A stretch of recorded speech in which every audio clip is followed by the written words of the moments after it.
Eu tenho o péssimo hábito de terminar uma estátua complicada e dizer: a próxima vai ser mais simples. Só que aparentemente eu também tenho o mau hábito de ignorar completamente esse conselho. Essa é a Jinx da primeira temporada de Arcane, modelada pela Non Figures. E ela é uma daquelas peças que quando tu olha pronta, tudo parece conversar muito bem. O cabelo azul com a arma rosa, as tatuagens com as listras da roupa, os metais desgastados com a base destruída. Só que durante a pintura, cada um desses elementos parecia que precisava de uma solução diferente. Não foi só uma estátua cheia de detalhes, foi praticamente um diorama cheio de materiais diferentes. Temperaturas de cor e algumas partes onde couro, pele, tecido e metal estavam misturados numa mesma peça. Para não mencionar que o cenário da base não é um lugar específico da série. O modelador foi bem criativo, tomou muita liberdade artística e criou uma base que lembra o universo de Arcane sem copiar uma locação exata.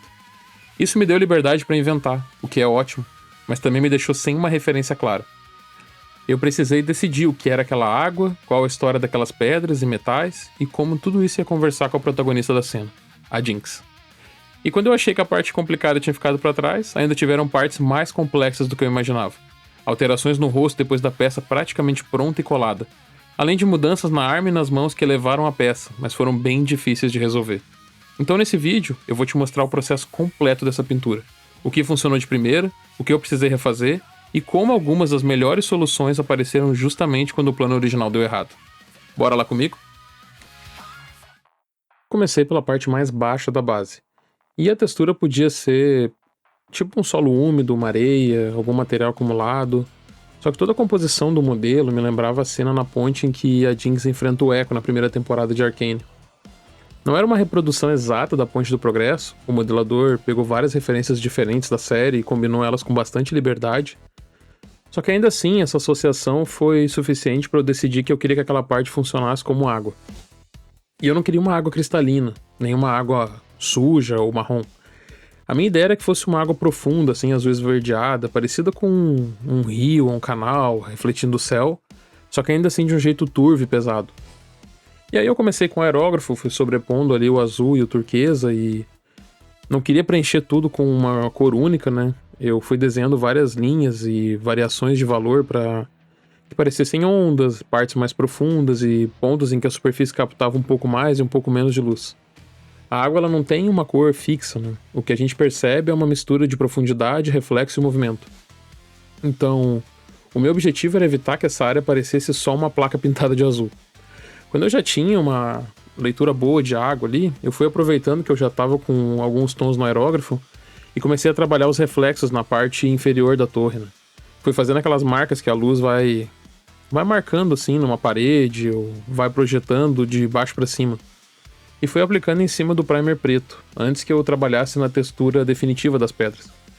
E eu sabia que uma parte desses reflexos ia acabar sendo coberta pela textura mais tarde. E era intencional, porque eu não queria que fossem linhas azuis limpas desenhadas por cima da parede, né? Como é uma superfície bem irregular, assim, eu queria que o reflexo também fosse irregular. Aparecendo só o suficiente, assim, para ligar uma parte da base com a outra e não ficar destoando, né, uma textura de um material para o outro. Depois de trabalhar na água, eu já fui entrando nos metais, aproveitando que eu estava com o aerógrafo. A pedra ainda não estava pronta, eu ainda ia trabalhar nela usando pincel, dry brush, esponja. Só que essas estruturas metálicas estavam por toda a composição, né?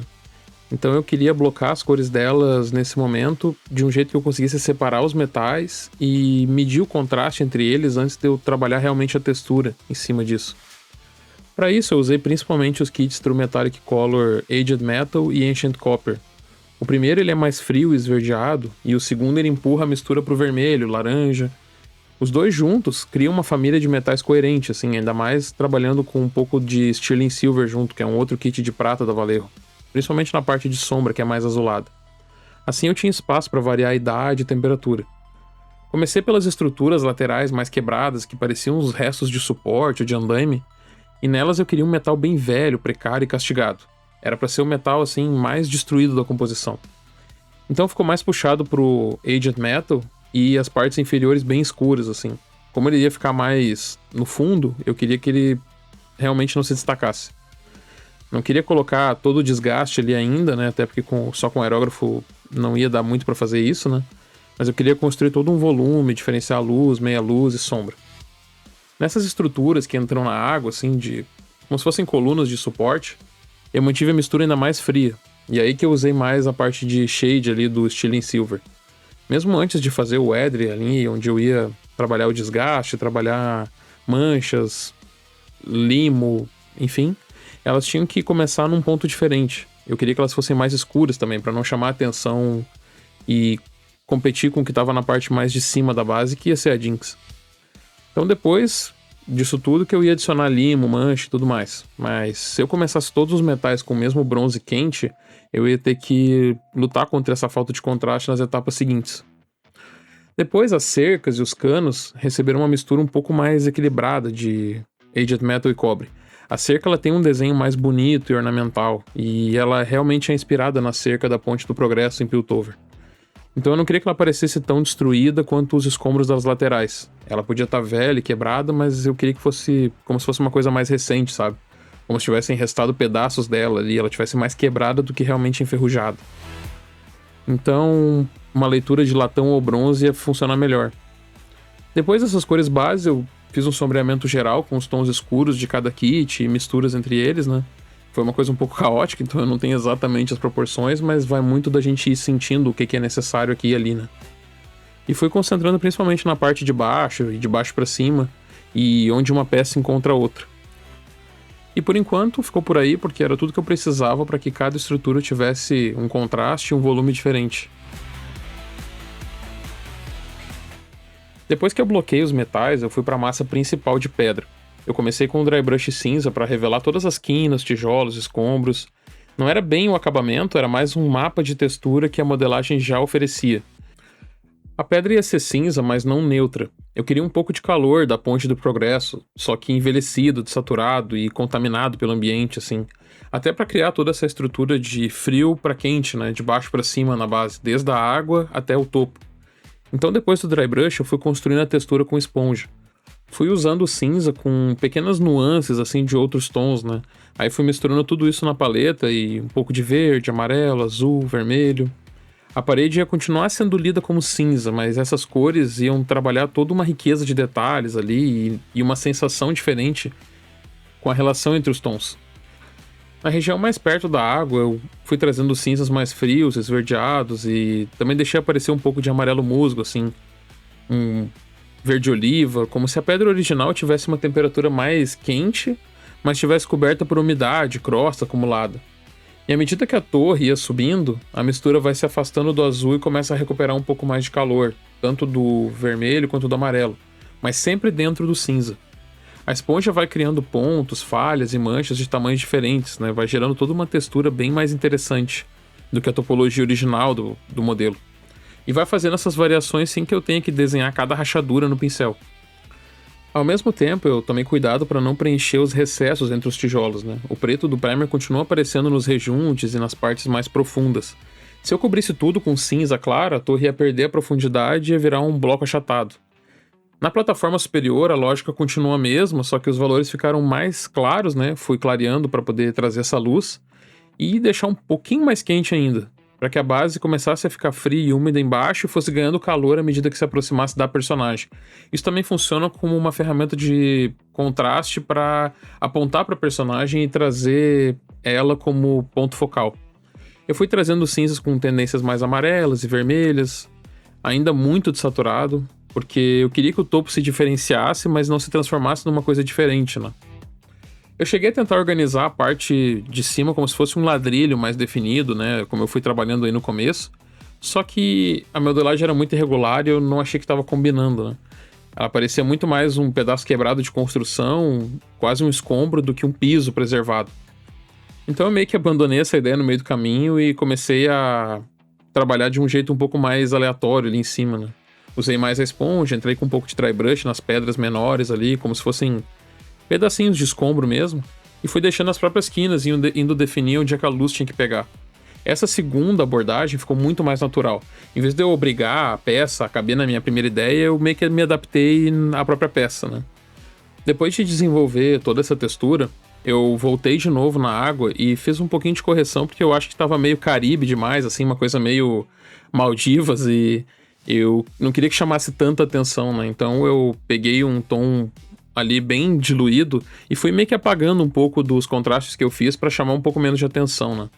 Também pintei de preto esse anel inferior ali, logo embaixo da água, e ele funciona como uma moldura, né? Separa o diorama da base de exposição e ajuda a água a parecer mais luminosa por contraste. Com toda a pedra e metal já estabelecido, eu podia começar a trabalhar no weathering e nesse desgaste todo sem ter que adivinhar como é que o conjunto ia terminar. Eu não criei uma receita única, né? As estruturas elas pertencem ao mesmo ambiente, mas elas não têm a mesma função, nem idade ou até o contato com a própria água. Eu comecei pelos metais que estavam entrando diretamente nela, né? E subindo de dentro dela, para dar toda uma base, um suporte para a estrutura de cima. Usei esponja com preto, verde oliva e um azul bem desaturado, concentrando as marcas assim mais perto da linha da água e nas partes mais de baixo. Eu queria sugerir tipo uma contaminação, um limo, uma corrosão. Como essa tinta que eu estava usando para fazer essas marcas era mais fosca e levemente acetinada, ela quebrava um pouco esse padrão de brilho, mas não eliminava ele completamente. A esponja vai deixando um desgaste irregular, né? A corrosão ela não se cria de uma maneira linear, ela é muito mais aleatória, né? Vai crescendo em pontos, perto de junções, onde a água fica acumulada. Então eu fui alternando entre manchas maiores, toques pequenos, até a transição parecer bem natural. Nos canos, a história era um pouquinho diferente. Eles descem pela torre, mas eles não entram completamente na água, né? E eu imaginei que pudesse ter vazado, acumulado chuva ao longo do tempo. Por isso o desgaste ficou mais vertical, né? Usei pincel, esponja para puxar a marca de escorrido e coloquei mais limo na parte de baixo, onde a água fosse talvez se acumular e poderia até criar condensação de um jeito melhor, né? As marcas elas não tinham que explicar qual líquido passou por ali, isso era só mostrar o uso e a ação do ambiente, né? É um tipo de detalhe que transforma os objetos separados em um lugar, né? Numa cena mesmo. As cercas também tiveram bem menos corrosão, eu queria conservar nelas o aspecto de latão envelhecido, porque elas são elementos assim, mais de ornamento, né, e ficam mais altas. E nas pontas quebradas eu usei um preto com esponja para simular umas áreas em que a superfície foi arrancada, o metal interno apareceu, tivesse algum tipo de desgaste até pela dobra do metal, enfim. A ideia era que fosse um dano mais recente, diferente da corrosão antiga de todo o resto do metal. É muito importante a gente tentar meio que contar uma historinha na cabeça da gente de o que aconteceu com aquilo ali, né? Se foi uma ação humana, se foi ação do tempo, foi desgaste por algum tipo de produto ou ação específica, algum tipo de coisa mais drástica, como uma explosão ou algum tipo de batida, enfim. Tudo isso deixa marcas e pistas diferentes na própria peça, né? E assim cada tipo de desgaste vai contribuir na imaginação pra gente imaginar o que aconteceu de um jeito diferente. Nesses escombros, meio que uns andaimes nas laterais, eu podia ser bem mais agressivo. Neles eu usei manchas mais fortes, muitos arranhões, e para fazer esses riscos eu peguei um pincel velho com as cerdas bem abertas e carreguei com o tom mais claro de Aged Metal e fui passando de um jeito meio aleatório sobre a superfície, só que bem leve, para parecer arranhão mesmo. Como essas cerdas encostavam em direções diferentes, ela ia fazendo várias linhas fininhas, outras mais grossas, né? E ia criando todo um padrão de raspadas e batidas, né? Sem que eu precisasse ficar desenhando cada risco individualmente. Então esse pincel, que na teoria já estava praticamente condenado e ia pro lixo, acabou virando um dos meus pincéis de efeito preferidos. E ele não estava estragado, só tinha mudado de profissão.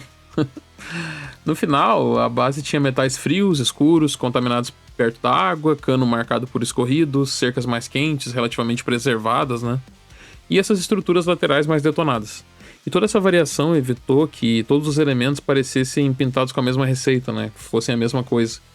Mas, ao mesmo tempo, eles faziam parte da mesma cena, né? Então eles mudavam só o suficiente para manter interessante, sem parecer destoante.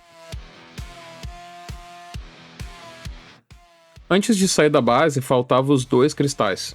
E eles não parecem que vinham de alguma referência específica da série. São mais uma liberdade artística do modelador, e acho que foi a maior de todas aqui. Mas ainda assim funcionava legal, como pontos de azul e para causar um interesse diferente na base, né? E ajuda a conectar o cenário com o cabelo da Jinx, na verdade. Eu imprimi essas peças em resina translúcida justamente para aproveitar a passagem de luz e isso dá menos trabalho do que necessariamente criar toda uma estrutura de metal, né? E imitar isso com tinta opaca.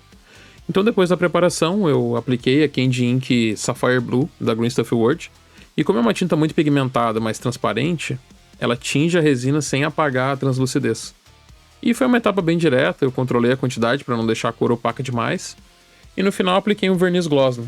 O brilho devolveu aquela superfície lisa de cristal e aumentou a sensação de profundidade. Também fica uma dica aqui de que eu deixei buracos na parte de baixo dos cristais para conseguir arrancar os suportes de dentro. Porque esses suportes aparecem pela translucidez da resina, né? Então, o ideal aqui é que ou a gente imprima eles completamente maciços, né? No caso dos cristais, ou a gente imprima de uma forma que a gente consiga limpar eles por dentro e até aplicar um pouco de verniz gloss por dentro. Que aí a gente consegue uma translucidez máxima. Agora que a base já estava encaminhada e eu tirei isso do meu caminho, porque como era uma coisa que precisava de muito desenvolvimento criativo, eu queria terminar com isso de uma vez antes de partir para o personagem. E também gosto de usar a base como estrutura para poder apoiar as peças da personagem à medida que eu vou fazendo, como eu já falei em outros vídeos aqui do canal. Então, eu comecei a Jinx pelo pré-sombreamento, né? Fiz o highlight volumétrico nas peças para marcar os volumes e fui criando uma orientação de luz antes das cores definitivas, né? Em uma personagem com tantos materiais diferentes, essa leitura inicial ajuda muito. Porque mesmo depois de várias etapas, eu continuo sabendo onde é que as áreas mais claras têm que estar, né? Aquele mapa de luz e sombra que eu já falei em um outro vídeo específico sobre Zenithal Highlight, que eu vou deixar aqui no card para quem quiser dar uma olhada depois. Na pele, como a Jinx é muito pálida, eu comecei passando magenta como de costume, para ele contribuir para que essa pele pálida não parecesse morta, né? Eu não queria que ela parecesse feita de plástico branco. O magenta ele ajuda a trazer aquele calor, né? Uma base de sangue por baixo dos tons claros. Principalmente em áreas onde a gente tem mais circulação de sangue próximo da superfície da pele, né? Como as juntas, o rosto, os dedos. Na sombra também, por causa do subsurface scattering, né? Que é quando a luz ela entra pela pele e ela reflete nas áreas de sombra de um jeito mais avermelhado por causa do sangue, né? Então, dá pra gente trabalhar todo esse sombreamento já tendo isso em mente, deixando o magenta mais forte nessas áreas, né?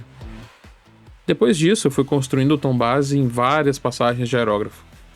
Não é uma coisa muito intuitiva, assim, nem que eu tenha uma experiência absurda, né? Eu mais sei consertar do que realmente fazer uma coisa de uma vez só. Então tem que ir na tentativa e erro, fazendo camadas bem finas, bem diluídas, pra gente meio que tentar puxar a pele na direção que a gente quer, mais do que acertar de uma vez só. E aí fui aplicando, testando temperatura, fui clareando, volto com uma sombra, vai observando como é que cada tom reage, né, por cima dos outros, e principalmente esperando secar, porque a tinta, quando ela é muito sutil assim, ela muda muito. De seca para molhada faz uma diferença absurda, né? E essa é uma das maiores dificuldades, assim, da pele que é muito clara, né? Qualquer desvio fica muito visível. Se eu puxar demais pro cinza, ela fica parecendo morta. Se eu colocar rosa demais, ela perde a palidez. Então, esse tom de pele da Jinx foi bem complicado de chegar, mas depois de muita tentativa, o resultado surgiu muito mais pela sobreposição de um monte de camadas quase transparentes do que por alguma cor única, né? E em alguns momentos ali eu precisei refazer transições, corrigir algumas partes ali que ficou muito forte.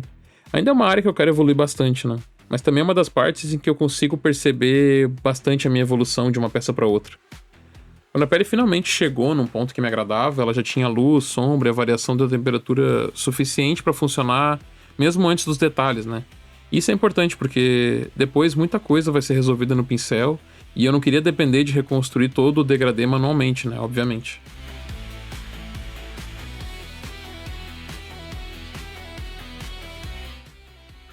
Depois que a pele estava pronta, eu selei toda ela com verniz para proteger e deixar o mais resistente possível para as próximas etapas. E comecei a mascarar as peças aos poucos, principalmente as bordas em que ia ter contato com tecido, couro, pele, tudo muito próximo ali da pele que eu tinha acabado de trabalhar, né? E eu tenho usado máscara cada vez mais, porque ela me permite aproveitar o aerógrafo sem destruir o trabalho anterior. Só que mascarar uma peça como essa não é muito rápido. A Jinx ela tem recortes pequenos, curvas e várias regiões em que um material invade o outro. Então parte desse processo é simplesmente decidir onde vale a pena mascarar e onde vai ser mais seguro eu só corrigir no pincel depois. Por isso também é importante não inventar muita moda com o aerógrafo, porque depois para reproduzir essa mesma cor ou esse mesmo padrão no pincel vai ser mais difícil. Com a pele já toda protegida, eu apliquei o tom base do cabelo. E eu parti de um azul escuro, assim, bem saturado, entre ciano, petróleo e turquesa. Nesse ponto eu ainda não estava tentando fazer as mechas, eu só queria estabelecer a blocagem ali em um sombreamento muito básico, que ia ficar na silhueta da personagem. Depois, eu entrei na calça com um magenta bem escuro, quase vinho, e já fui fazendo todo um degradê, né, pra manter a iluminação e inclusive aproveitar o pré-sombreamento do aerógrafo. Já que o magenta não é uma cor que cobre muito, ele aproveita bastante essa luz e sombra que já estava pronta. A calça ela tem várias listras diferentes e outros tipos de tecido e detalhes, mas tudo isso dependia de uma base contínua e bem definida, né? Nas botas, eu apliquei o tom de couro e deixei a sombra principal encaminhada. Eu queria um marrom quase preto, mas que continuasse sendo percebido como um couro marrom quando fosse colocado ao lado das outras áreas que fossem realmente pretas, né? Quando eu tirei as máscaras, apareceu aquela mistura típica de satisfação e lista de problemas, né? As grandes áreas estavam resolvidas e os degradês tinham sido preservados, mas algumas bordas ficaram cobertas demais, outras tinham pequenas falhas e tinha um lugar ou outro em que a tinta precisava ser conectada manualmente. Isso é normal, a máscara ela não elimina a etapa de pincel, e a menos que ela seja aplicada de uma forma muito minuciosa, que aí eu já acho que não compensa tanto, mas ela reduz o tamanho do problema, né? E o mais importante aqui é que a pele não foi danificada, né? E a partir disso, eu tinha um corpo com as principais temperaturas e blocagens organizadas, né? Tinha a pele muito clara, o cabelo azul, calça magenta e as botas escuras. E agora eu já podia começar a separar cada material de verdade. Começando a trabalhar nos detalhes de baixo para cima, fui começando pelas botas, né? Corrigindo primeiro as áreas em que a máscara tinha coberto o couro, e essa etapa de reconectar as cores parece pequena, mas é o que impede o material de parecer interrompido por uma borda artificial, né? E o couro foi trabalhado no marrom muito escuro e fui acrescentando marcas de dobra, desgaste, sujeira, usando uma esponja, principalmente nas partes em que a bota flexionava, né? Eu queria evitar que fosse uma superfície lisa, até porque a Jinx ela inventa muito, ela corre, ela pula, ela vai pra tudo quanto é lado e andando principalmente em Zal, ela passa por muita sujeira, né? Muita destruição e as roupas delas não são exatamente novas, né? Mas claro que não é porque não são novas que não vão ter o magenta característico da Jinx, né? E os cadarços acrescentaram nisso. É um detalhe pequeno, mas ele repete a cor da calça e ele mais tarde se conecta com a arma. Essas repetições, elas contribuem muito para conduzir o olhar sem precisar aumentar o contraste em todas as áreas. Nas partes de metal cinza das botas, eu optei por fazer um metal não metálico. O visual de Arcane tem uma estilização muito gráfica, né? Se eu pudesse, eu fazia metal não metálico em tudo, né? Mas como não é bem o caso, eu fiz mais nessas partes assim que eu consegui achar que ia combinar. Assim eu podia desenhar a luz e sombra de um jeito mais controlado. Também eu não queria que a sola brilhasse mais do que os metais da arma, né? Então a gente também tem que lembrar que a bota tá lá embaixo, né? Ela não é o ponto focal do personagem. É importante a gente manter essa relação de hierarquia de detalhes, né? Também fiz um tom latão meio metálico assim nas fivelas e nos ilhosa, não sei se é o seu nome dessa partezinha onde é que passa o cadarço, mas enfim. Em alguns outros detalhes que não era esse metal cinza igual da sola, né? E essa etapa ela já mostra uma característica que foi se repetindo durante a personagem inteira, né? Mesmo uma região que é só uma bota, tinha couro, cadarço, metal, tecido, fora o desgaste, a correção de máscara, né? A complexidade não estava só na quantidade de peças, mas na quantidade de materiais dentro de cada peça. A Jinx ela é muito detalhada, né? Depois das botas, foi subindo para a calça, começando pelas áreas mais próximas da pele que tinham sido cobertas pela máscara, né? A primeira tarefa foi reconstruir esse magenta base com cuidado, sem invadir a pele clara que já estava finalizada. A calça, numa primeira vista, ela parece complicada e numa segunda vista ela parece à primeira vista, né? Ela concentra tecido magenta, tem faixa roxa, linha clara, couro, tecido, enfim, é muito elemento de uma vez só, né? Sem falar na tatuagem passando na pele, né? Mas é por isso que eu gosto de ir fazendo de baixo pra cima, né? Pra gente ir fazendo uma coisa de cada vez e sentir que tá conseguindo finalizar. Nas listras da calça, eu usei um roxo saturado, assim, mas um pouco mais acinzentado, na verdade, pra ele não brigar com o resto da paleta. O jeito mais prático que eu encontrei de trabalhar essas faixas foi parar de pensar nelas como duas bordas que precisavam ficar perfeitas ao mesmo tempo. Até porque eu queria reproduzir um detalhe que era bem complicado, né? Ela tem essas faixas roxas em cima do magenta, mas as bordinhas, assim, são o cinza meio roxo bem desaturado. Então acaba que era meio complicado. Só que eu fui usando uma técnica em que eu vou apoiando a ponta do pincel numa borda e ia resolvendo aquele lado sem me importar muito que vazasse pra dentro da listra, porque depois eu ia vir com o roxo saturado por cima e ia cobrir aquilo ali.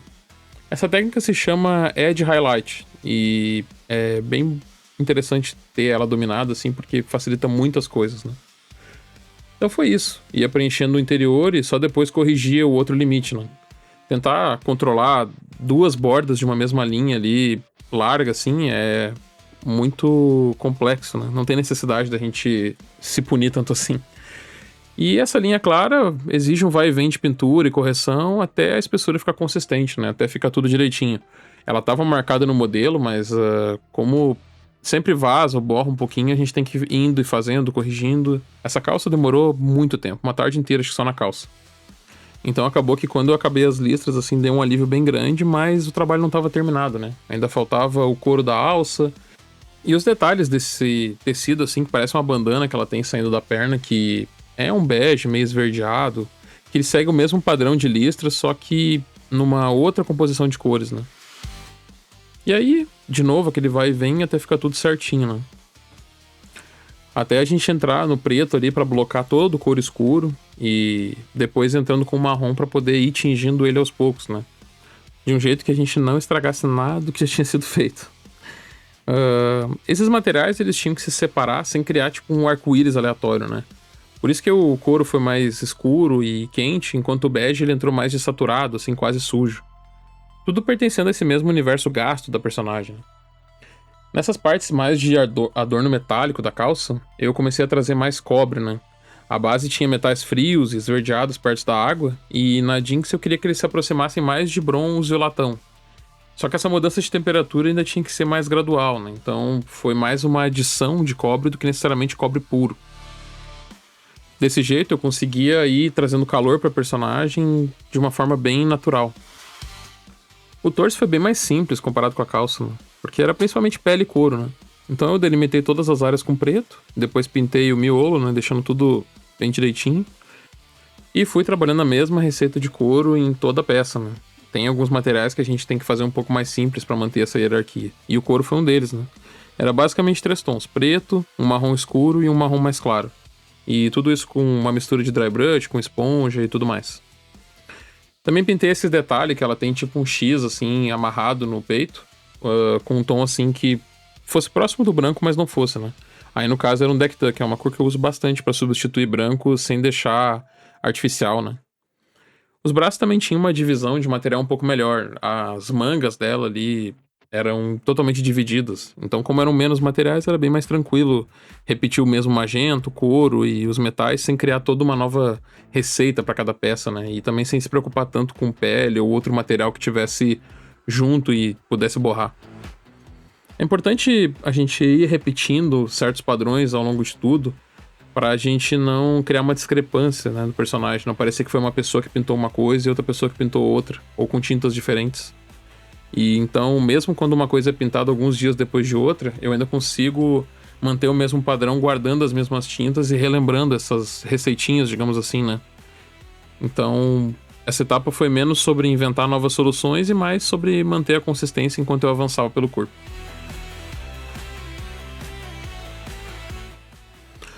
Agora que o corpo estava encaminhado, eu fui para as armas.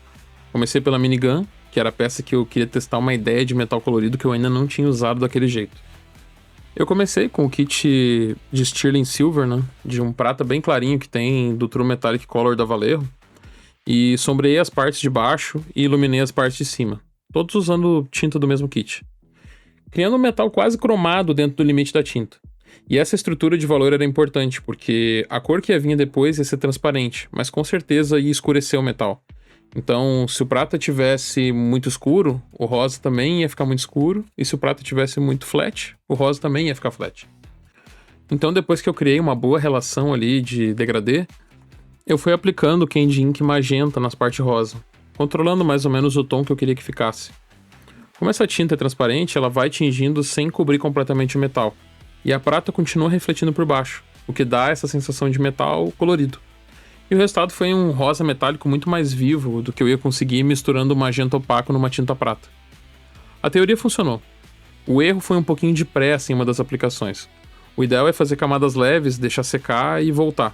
E eu carreguei muito numa parte de uma vez só, e a tinta criou uma pequena marca assim de acúmulo, meio craquelado. Em uma peça polida, isso ia ser um problema sério. Como na arma da Jinx tudo ia ser desgastado depois com arranhões e tudo mais, não teve muito problema.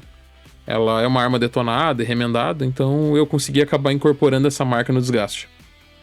As áreas roxo escuras, eu misturei um Candy Ink roxo, né, que eu acho que é ametista o nome, junto com a sombra do kit de prata do True Metallic. E assim eu mantinha o reflexo mesmo nos valores baixos. O metal ficava quase roxo e bem escuro, mas não virava uma peça opaca sem leitura metálica. Quando eu tirei a máscara, eu tinha a divisão principal da arma, prata, rosa e roxo. E a partir daí eu fui entrando no latão. Usei uma mistura mais quente de cobre com o Aged Metal, muito parecida com os metais do corpo da Jinx. E eu cheguei a considerar um ouro mais amarelo, mas eu vi que ele ficava muito nobre, né? E a Jinx, como eu já falei antes, ela vem de Zaun. E tudo nela tem uma lógica de improviso, adaptação e gambiarra. Mesmo quando o metal é bonito, ele não pode parecer uma joia perfeitamente fabricada. O latão alaranjado combina muito mais com a história da personagem, né? Uma coisa muito mais industrial, adaptada e feita em casa mesmo. Depois, eu fui fazendo os highlights do latão e fui marcando eles usando o Edge Highlight, como eu já expliquei antes em outras peças. E finalizei com o Ethering e arranhões. A arma tinha que ter cor e brilho, mas ela também precisava parecer usada. Até porque a arma é feita provavelmente de peças reaproveitadas, né? Então eu tentei quebrar as superfícies mais limpas, reforcei as quinas e coloquei marcas nas áreas que provavelmente teriam recebido mais impacto e desgaste de uso. Na pistola, eu não repeti exatamente a técnica da minigun. Por mais que fosse uma arma menor, ela era muito mais detalhada do que a arma principal.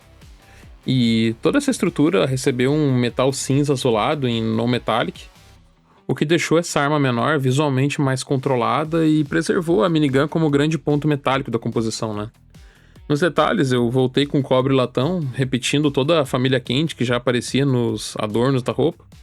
A coronha tinha uma parte de tecido, então eu precisei mudar completamente a textura sem mudar de peça, sair do metal duro e entrar num material mais fosco, e depois ir voltando para os pequenos detalhes, né? Que a Jinx ela tem esses respingos coloridos nas armas, né? Não sei se borrou quando ela tava fazendo as unhas, mas pode ser que sim. E eles combinam com essa linguagem caótica dela e ajuda a quebrar superfícies que de outro jeito iam ficar muito organizadas, né? Então foi bem legal fazer essa arminha, porque ela era cheia de detalhes e adicionou bastante na composição. Depois das armas, eu voltei pro cabelo e ele acabou ficando de lado porque eu meio que me frustrei um pouco fazendo ele, sabe? Eu corrigi a linha junto do rosto, onde a máscara tinha coberto o azul. Essa borda precisava ficar bem limpa, né? O cabelo azul sobre a pele clara não perdoa vazamento. E eu tentei desenvolver as luzes com um dry brush. E ficou muito ruim. O contraste estava forte demais, algumas cores não estavam conversando e as marcas do pincel pareciam sujeira em vez de mecha. Esse tipo de erro pesa muito quando a pintura já tá longa e o cansaço tá acumulado. Por um momento eu não sabia como salvar a textura sem cobrir tudo. Foi bem frustrante pensar em começar de novo. Além da cor, a própria peça era muito difícil de manipular. O arquivo tinha pré-suportes para escala 1:10 e eu ampliei para 1:6 com os suportes. As tranças, que já eram sólidas, ficaram muito grossas e pesadas. Isso funcionou para impressão, mas tornou a cabeça muito difícil de segurar e eu precisava que o cabelo ficasse numa estrutura única, ainda que fosse uma coisa provisória, para mim poder enxergar onde era luz e onde era sombra. Então eu meio que improvisei um mobile com palitos, assim, sustentei as peças pelos adornos das tranças, mascarei o rosto e voltei para o aerógrafo. A ideia era reorganizar o degradê com um azul correto e diluído, tingindo o dry brush em vez de apagar ele. O aerógrafo ajudou a aproximar as cores, reforçou as sombras e integrou a parte da textura. O dry brush não desapareceu, mas ele parou de parecer um erro isolado. Eu ganhei uma base muito boa para trabalhar em cima. E aí eu comecei a fazer os edge highlights no pincel, né? Fui trabalhando ali com a pontinha dele, principalmente nas mechas mais definidas, assim, com a lateral do pincel. Só que ainda assim, resolver todas as tranças dessa forma ia levar muito tempo e provavelmente ia deixar o cabelo meio rígido demais. Conversando com uma amiga que também pinta, surgiu a ideia de testar uma esponja de maquiagem, dessas em formato de gota ou coxinha. Não era a esponja de cozinha usada no desgaste da base. A espuma é mais fina e a ponta permite que a gente controle uma área pequena. Com 3 tons de azul, eu construí as luzes aos poucos. A aplicação era quebrada o suficiente para sugerir uma textura, mas era também macia o bastante para não virar ponto aleatório.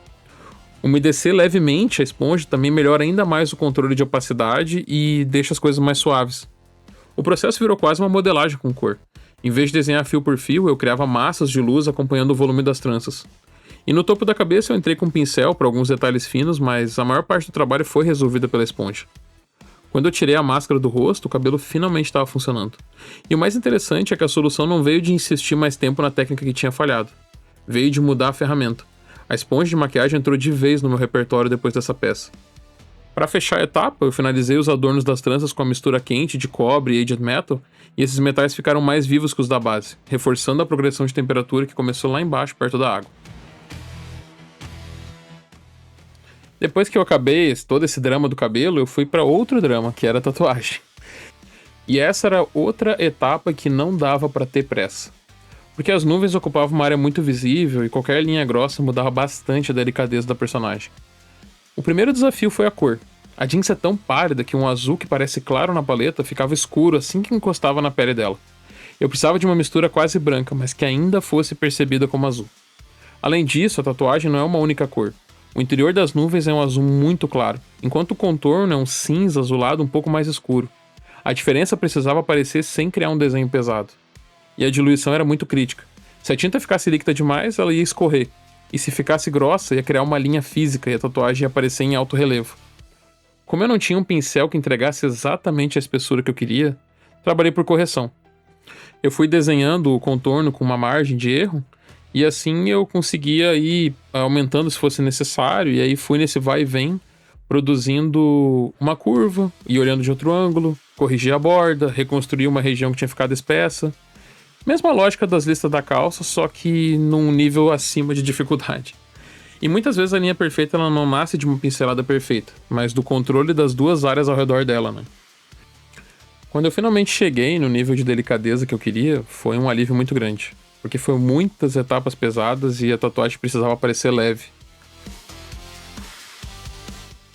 Na sequência, faltava ainda fazer a empunhadura da arma e as mãos.